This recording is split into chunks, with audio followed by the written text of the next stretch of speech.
Welcome to our living room, which is where you and your movie scared the shit out of me and my husband. I mean, thank God. Thank God. Thank you for saving that. So I wanted just to kick this off for anybody that's tuning into Shudder starting October 1st. Like, repitch me this movie like I'm going to buy it from you for the first time.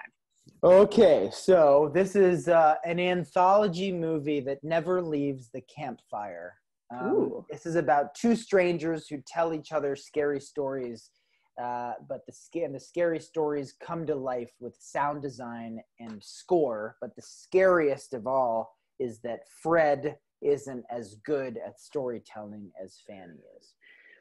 Yeah, and actually, that was one of the things that struck me was like right off the bat. I was like, Fred and Fanny, those names, like, where did they come from in the deep, dark recesses of your twisted brain? I don't know. I think I just like the alliteration. But, you know, Freddy Krueger, you could say there's a little bit of a Nightmare on Elm Street thing. Fanny, I don't know. I think there's a joke about how, you know, bums are funny, like you know, Fanny without the R, because Fred, you know, mispronounces it. I just liked, I think, the combination. Yeah, it's one of those things. Like, I'd imagine that as a filmmaker, it's fascinating for you to see where people take your ideas, because, like, you have no idea how people are hearing it. And Yeah. for me, I heard Fanny and I was like, do not trust her. Whoa. Okay. Yeah, I guess that I have like maybe an inherent mistrust of like British slang. I don't know. Oh, interesting. Yeah, me too. Biscuit. Boo. Yeah. No, thank you. Yeah, right. I want the other thing that I thought just starting out, I have a lot of filmmakers that are always interested in hearing me talk to directors, and I was like, I can tell right off the bat this movie is smart and made by someone that is used to working with what they got, because you have like a one location deal. Mm-hmm. This is like the perfect kind of, I'm assuming, smaller budget independent film. How was that like in your head as you were writing it? Well, in a way, I had read Mark and Jay Duplass's book, Like Brothers, which is great for first-time filmmakers. Mm-hmm. I come from the low-budget, you know, shorts and digital shorts world. So I think having had every problem on set, and also having worked in post long enough or in production long enough to know how to achieve certain things and tones and moments with minimalism and with minimal stuff. So the fact that, and also, I mean, you know, beyond the stuff that I'd done, you know, in movies like Insidious, which has quite an influence on Scare Me, simply, you know, with the Joseph Bishara sort of, you know, adjacent soundtrack that Chris Maxwell and Phil Hernandez did, but also to Yorgos Lanthimos and the long takes and the oddness and the irreverence. And that was something that I really talked to the editor about. I talked to the musicians about, you know, I wanted to, I was excited by the challenge of making an effective minimalist movie. That's actually a really interesting connection, because I'm totally obsessed with Yorgos Lanthimos. And the first film that I saw was actually The Lobster. That was my gateway drug. And the thing that struck me the most about that movie was super weird. However, completely sold it by being super consistent. And the world that he created kind of blew my mind, because even the characters are speaking with the same cadence. And I was like, I don't know how a filmmaker would go about coordinating such a thing, because you know how for better, for worse, like I'd assume that you'd always end up with a performer that's like really wants to put their own spin on it, and you want to leave that open for them.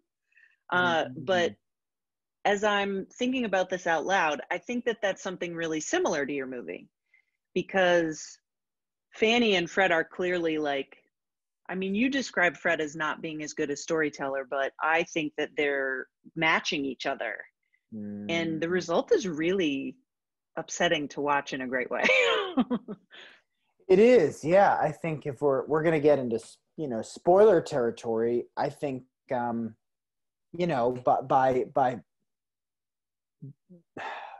in light of this guy's emasculation and in his feeling threatened by her greatness, he raises his voice and threatens her, even if he's roughhousing, fooling around, or creating that sort of a feeling to threaten her, even if it's meant in jest, as asshole dudes can do when they drink a little bit and when they are fractured and they can't self-soothe and they don't know when to shut their mouth. She ultimately ends up leaving her work behind. She'd rather literally leave behind her book of ideas, because because here's a guy who you don't know what they're going to do at the end of the night.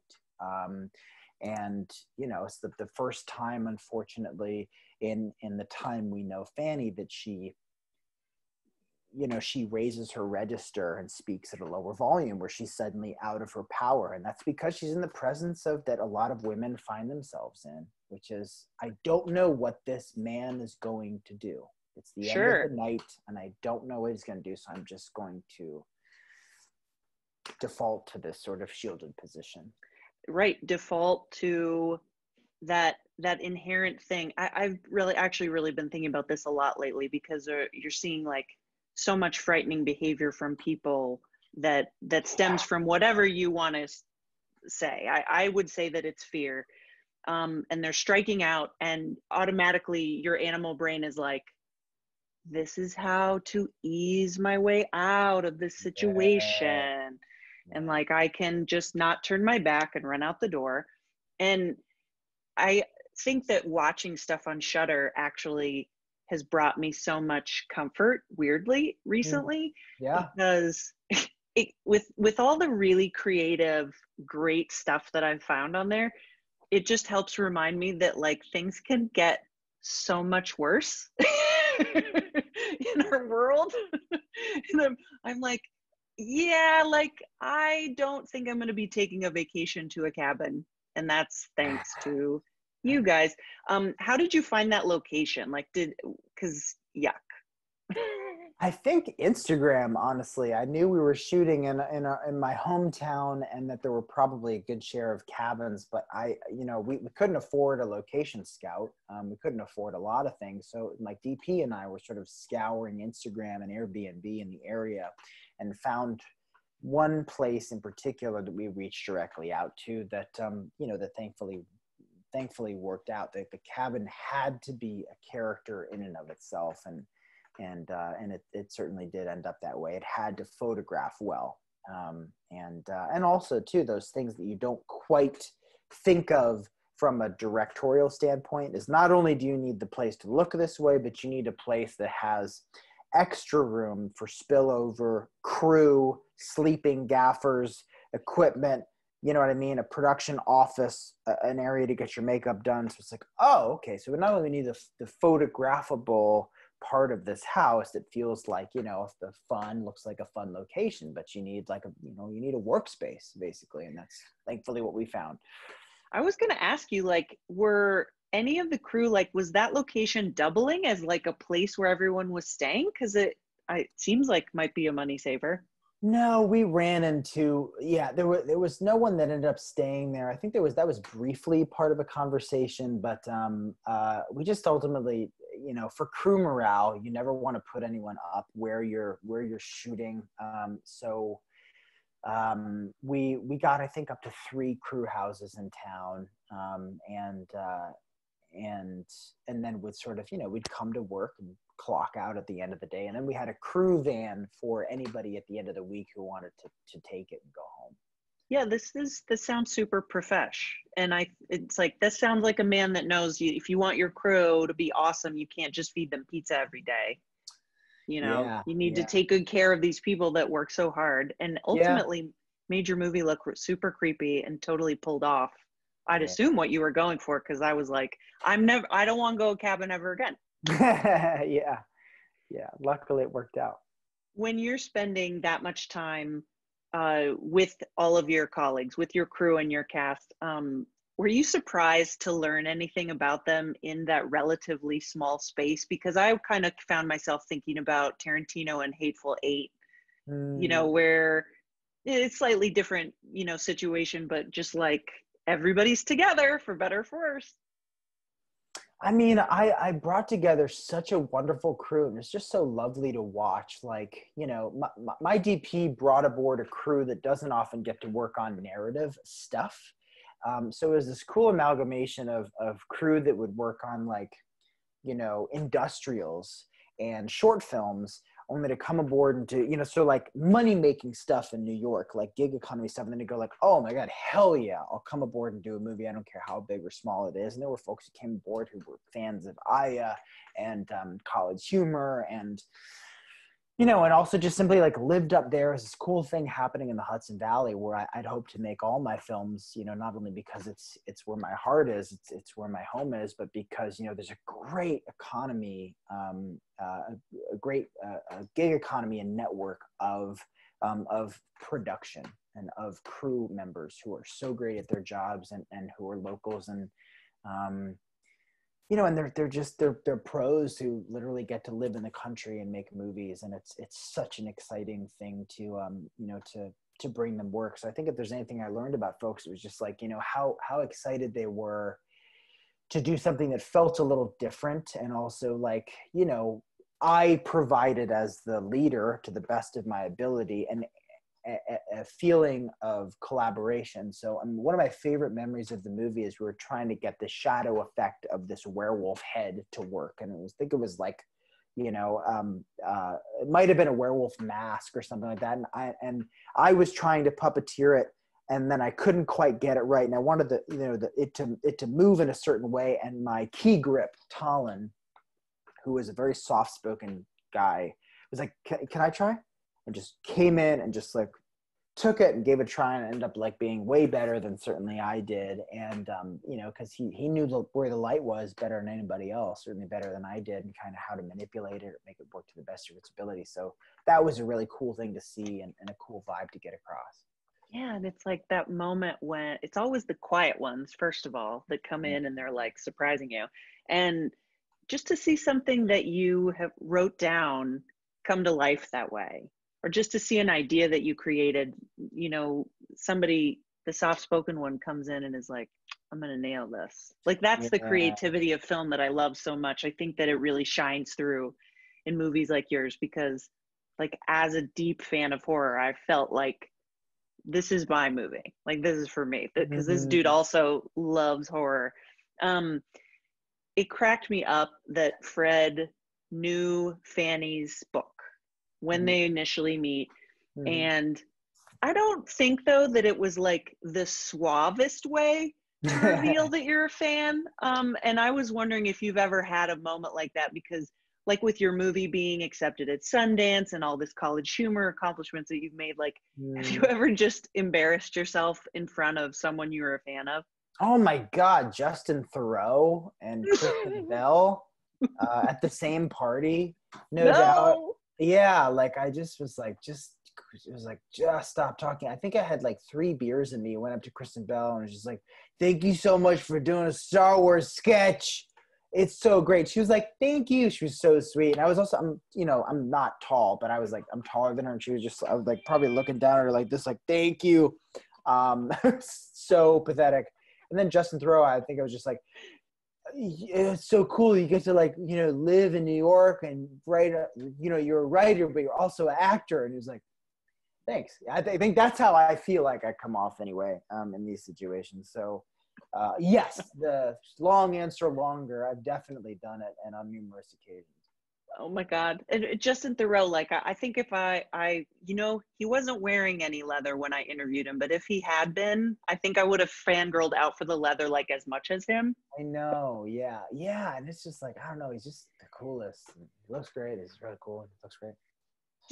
And now conversely, do people stop you and be like, Josh, whoa, like divorced dad, you know, like, it it happened. It happened. It was probably my fourth, fifth, sixth year being at College Humor, and then I think, I don't know, over the course of the 2 years after I left, like 2013 to 2016, 3 or so years, every time I go to an airport, inevitably, every time. There was one time where a little kid came up to me in an airport and was like, "Hey man, College Humor, love your stuff, Josh, right?" And I was like, "Yeah, see you later, kid." And I could tell they kind of wanted a picture and stuff like that. And I was just like in kind of a rush. And it was the, oh my God, I'm not going to get that. Oh, it was the lead in Jonah Hill's 90s movie. The Oh, little sure. kid. Yes. Whose name called? escapes me right now, but yeah, mid 90s. Yeah. Yeah, mid 90s was the lead. Yeah. I'm like, I'm pretty sure the kid from mid 90s just tried to like, ask for the poor kid, ask for 2 seconds of the College Humor guy's time. He just did this, Jonah Hill movie. And I was like, I have to go get gum and then get to my gate. That was when the world was normal. But. Right. And you're like, maybe when your movie's nominated for a couple more indie spirits, kid. Yeah. There was one time when a girl, I rounded the corner in New York City and she just screamed and she was, whatever. And that was awesome because I was like, oh, that's what it's like. But I would like to, I'd like to be under the radar, quite a bit so that I don't have to be interrupted during dinner when we can eat dinner, again. Oh, right. When we can eat dinner. Oh, we'll never be able to eat dinner again. So when we can have dinner again, be like, yeah, I'm thinking like there's definitely a horror movie in that somewhere. Yeah. Now I know that this is coming at the end of a long day for you, but I had an idea that I wanted to try just in our last couple minutes. Yeah. Normally on the Grae area, I give people a word of the Grae because I love puns. But instead of doing that, I actually pulled something from our house that I wanted to show you and then ask you if you might perhaps be interested in crafting a quick story or identity around what I showed you. Okay. In honor of Scare Me. Wonderful. Into it. Okay. I have him right here. Okay. Oh my God. He is a wicker, he or she, excuse me, gender is a construct. This is a wicker fox. Complete with fall straw hat and sassy kind of bow tie. And the fantastic wicker fox definitely got waved at by a wicker black wolf on a mountaintop miles away at the end of a long journey. And I think they realized that they swung both ways. As frankly, like not long after being a cub, and they just sort of owned their style, and they're just like, I'm going to date who I want, what I want. I'm going to wear what I want. So this is basically the first queer fox, queer wicker fox, fantastic queer wicker fox, say that 10 times fast, that I've ever met. And frankly, I look up to them, and I thank them, and I will follow them on Twitter. Truly, our hat is off to this like revolutionary fox that's teaching us so much about our world. I'll be the black fox waving from sitting like, you do you, And then actually this guy just waves with his whole body. He's very enthusiastic about. It's unfortunately delirium tremens because they used to drink, but they're fine. Yeah, no, I mean we just keep on keeping on. That's the lesson. You got it. Oh, it's great to meet them. Yep. Likewise. And with that, I will let you go. Oh my goodness, it was such a pleasure. I'm so glad you dug our scrappy little horror film. I'm into it. I'm so obsessed with Aya Cash. It's wonderful. I watch and rewatch You're the Worst, and every time I see her pop up, I like strike my fist in the air. So thank you for giving us more screen time with her, and also super to see a side of Chris Redd that I thought I knew where it was going, and I absolutely didn't. And so, yeah, it Well, was a really yeah, it's interesting to look at folks on his Instagram who's like, I hope you don't die in this movie. I hope you're not the first to die in this movie. It's like, oh my goodness. Well, we're upending some expectations here, and I'm thrilled to have had him for any modicum of any part of our schedule. He's amazing in this movie. Yeah, and I'll tell you that I've been searching, I think, for things to be grateful for, just to sort of keep my wits about me, and it makes watching movies like yours that much more fun, because I was like, wow, there I go for like 90 to 120 minutes of my life, like actually being scared of something else and Well, having hopefully fun. it's well spent. You know, set out to create something of an escapist movie, similar to the kinds of stuff I'd watch as a kid, and hopefully it provides a little escape for people with the state of our world right now. Nailed it. And happy Halloween early, and then Yeah, same to and you. and farewell. Bye. Bye. Goodbye.